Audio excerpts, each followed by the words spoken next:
विकसित भारत का झुंझुना बजाने वाले इस बजट में बहुत सारी कड़वी असलियतें छिपी हैं।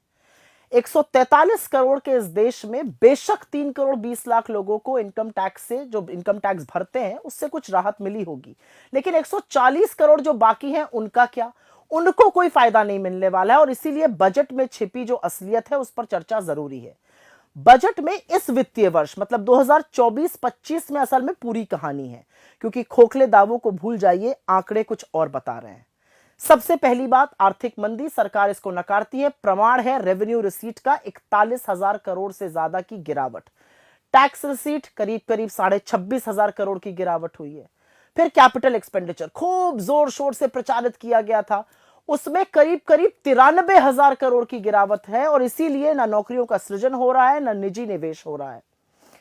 फिर सरकार ने क्या किया? सरकार ने स्वास्थ्य पर, शिक्षा पर, सामाजिक कल्याण पर, कृषि पर, ग्रामीण और शहरी विकास पर, और यहां तक कि नॉर्थ ईस्ट के डेवलपमेंट का जो फंड था उसमें भी भारी कटौती करी। हेल्थ का बजट जो था उसमें 1255 करोड़ रुपए काटे गए। एजुकेशन में तो करीब करीब 11,500 करोड़ काट दिए गए। सोशल वेलफेयर में 10,000 करोड़ से ऊपर काटे गए। एग्रीकल्चर, कृषि में करीब करीब 11,000 करोड़ काटे गए। रूरल डेवलपमेंट में 75,000 करोड़ की कटौती हुई। अर्बन डेवलपमेंट में 19,000 करोड़ की, और नॉर्थ ईस्ट का फंड करीब 1,900 करोड़ रुपए से काटा गया। एक बात और है, मोदी जी वाकई में आदिवासियों से, दलितों से और पिछड़ों से चिढ़ते हैं। उनके विकास के फंड और उनके स्कॉलरशिप की असलियत अब आप सुन लीजिए। प्रधानमंत्री अनुसूचित जाति अभ्युदय योजना में 1,340 करोड़ रुपए कम खर्च हुए। PM young achievers scholarship award, जिसमें पिछड़ों को, सामान्य वर्ग के गरीबों को, जो पीएम यशस्वी योजना कही जाती है, 455 करोड़ रुपए कम खर्चे गए। पोस्ट मैट्रिक स्कॉलरशिप दलितों के लिए 860 करोड़ रुपए कम खर्चे गए। जो ट्राइबल के डेवलपमेंट का प्रोग्राम था 670 करोड़ रुपए खर्च गए।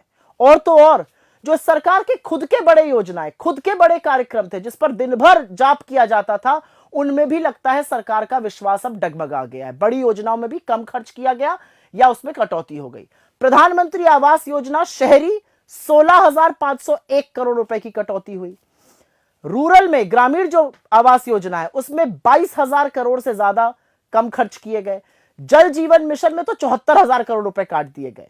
युवाओं को एक बार फिर से धोखा मिला है, क्योंकि जितनी भी रोजगार सृजन की योजनाएं हैं उसमें जो पैसा आवंटित किया गया था वो खर्च ही नहीं किया गया। पीएलआई बहुत जोर शोर से आई थी, जो माइटी लिंक थी 423 करोड़ काटे गए, और जो ऑटो से लिंक था पीएलआई उसमें तो करीब करीब 3,000 करोड़ से ऊपर का काटा गया। स्किल इंडिया प्रोग्राम में 68 करोड़ रुपए कम खर्च हुए, होते तो शायद लोग ज्यादा स्किल ले पाते। महिलाओं और बच्चों तक को ठग डाला। महिलाओं और बच्चों की तमाम योजनाओं में पैसा काटा गया। प्रधानमंत्री पोषण शक्ति निर्माण पोषण योजना में 2,500 करोड़ रुपए कम खर्च हुए, जबकि इस देश में माल न्यूट्रिशन बहुत ज्यादा है। सक्षम आंगनवाड़ी योजना में 1,100 करोड़ रुपए की कटौती कर दी गई। वात्सल्य योजना में 8100 करोड़ की कटौती करी गई, और मिशन शक्ति में 1,695 करोड़ कम खर्चा हुए। और इसलिए यह समझना जरूरी है कि इस बजट में हुआ क्या। विकसित भारत ये जपा जा रहा है, ठीक है। अगर विकसित भारत बनना है तो भारत की जीडीपी ग्रोथ रेट को कम से कम 8% अगले 22 साल के लिए बढ़ना होगा। ग्रोथ पिछले 10 सालों में महज 6% हो पाई है। असलियत यह भी है कि इस बजट में रोजगार के सृजन के लिए, महंगाई को खत्म करने के लिए, ग्रामीण और शहरी विकास के लिए, आर्थिक असमानता को खत्म करने के लिए, मालन्यूट्रिशन को खत्म करने के लिए ऐसी कोई चीजें नहीं है जो सुई की नोक को उठाकर इधर से उधर करेंगी।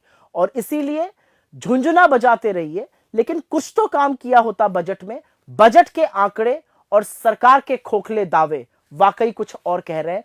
और इसीलिए बार बार अदम गोंडवी का वो शेर याद आ जाता है, तेरी फाइलों में गांव का मौसम गुलाबी है, लेकिन ये आंकड़े झूठे और ये दावे किताबी हैं।